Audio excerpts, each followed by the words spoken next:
తమ కార్యంబు వరిత్యజించియున్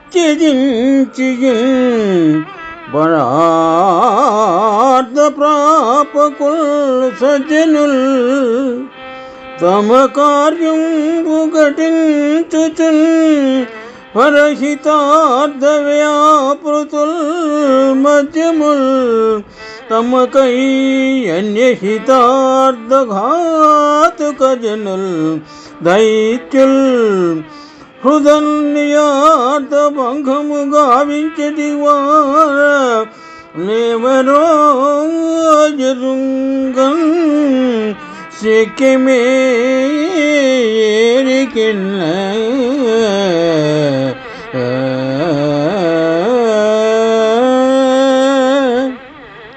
భర్తృహరి నీతి శతకము నుండి ఈ పద్యము గ్రహింపబడినది. తెలుగు